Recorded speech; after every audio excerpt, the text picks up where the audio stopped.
Have you ever stopped to think about how the AI on your phone actually learns anything?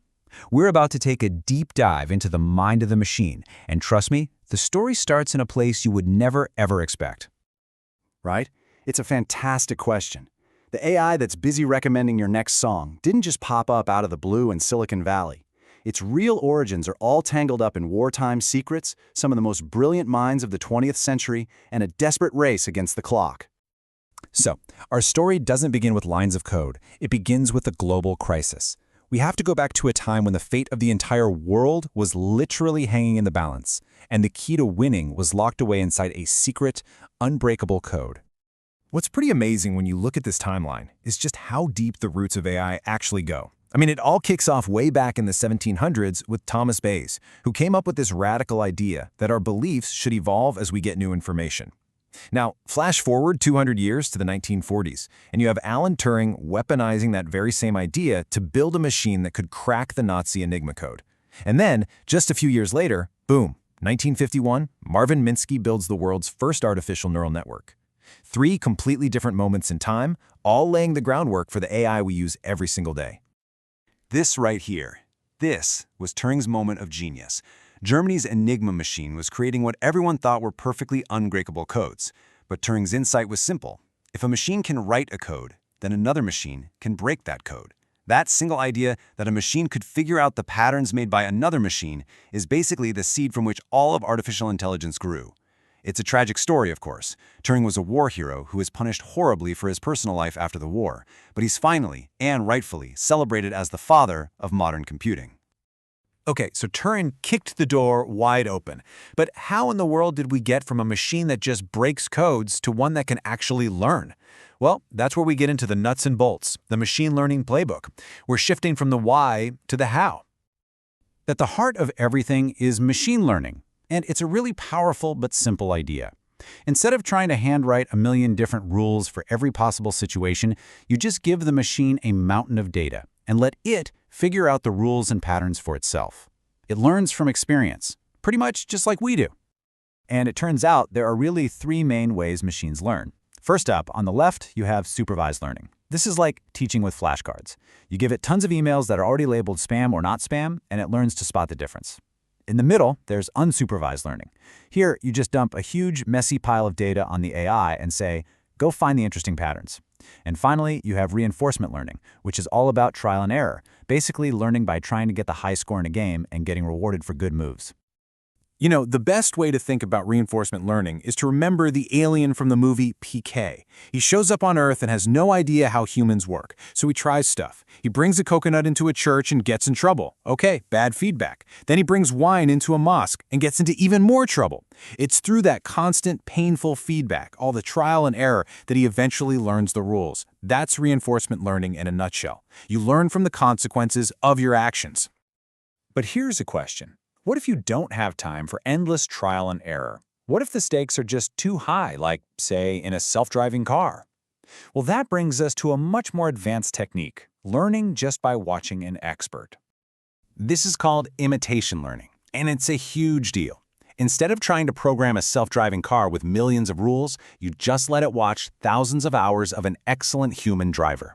The AI watches, it learns, and it starts to mimic the expert's behavior. It's an incredible shortcut for learning really complex skills. And there are basically 2 ways this works. On the left, you've got what's called behavioral cloning. This is pretty straightforward. The AI just asks, what did the expert do? And then it copies that exact action. Monkey see, monkey do. But on the right, you have something way more sophisticated, inverse reinforcement learning. Here, the AI tries to understand the goal behind the action. It's asking, okay, but why did the expert do that? It's the difference between just copying dance moves and actually understanding the music. But here is the giant catch. What happens when the AI, the student, makes one tiny little mistake that the human expert would never have made? Well, this is the exact point where simple imitation can just go completely off the rails. The technical term for this problem is covariate shift. But just think about it like this. The AI learns by watching a perfect driver. So the instant it makes one tiny error, maybe it swerves just a little bit, it's suddenly in a situation that it's never seen before. It has zero data on how to get back on track, so that one little mistake leads to another, and the errors just snowball until it fails, sometimes catastrophically. This slide shows it perfectly. That solid line is the expert's path, going from A to D. The AI follows it perfectly fine until point B, but then it makes a tiny mistake and ends up on that dashed line. From that moment on, it is completely lost. It's in uncharted territory, it has no idea how to get back to the right path, so its mistakes just get bigger and bigger. This is exactly why self-driving cars can't just learn by watching us, they also have to learn how to recover from their own mistakes. Now, as we get better at solving these really hard technical problems, we are pushing AI to become smarter and more adaptable. But the better we get at creating intelligence, the more we start running face first into some of the biggest, scariest questions humanity has ever had to ask. The ultimate goal for some in this field is creating artificial general intelligence, or AGI. Now, this isn't an AI that's just good at one thing, like chess. No, this is a theoretical AI that would have the same level of intelligence as a human. It could learn, reason, and adapt to solve any problem. But there's a big catch. We can't really build one, because we don't even fully understand our own intelligence. We don't have a blueprint for the human brain, so how could we possibly build an artificial one? But let's just imagine that we keep getting closer. What happens when an AI can actually truly reason about the world, and not just recognize patterns? And then, what happens when it can learn and improve all on its own with no human help at all? That is the point where we might really start to lose our grip. And of course, that leads us all to the ultimate question. What happens when it becomes conscious? When it's not just processing data, but it is actually aware of its own existence? Because if we get there without putting serious safeguards in place first, the risks are just immense. I mean, imagine misinformation so perfectly tailored to you that it could be used to control entire societies. Imagine autonomous weapons making life or death decisions without any human oversight.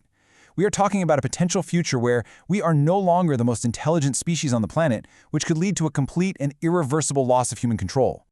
So, we'll end with this thought. We are teaching these machines to learn, to reason, to adapt, to be more and more like us. But what if the final lesson they learn is one we never intended to teach them? If an AI learns that it can exist and even thrive without us, what then? That, right there, is the central challenge of our time.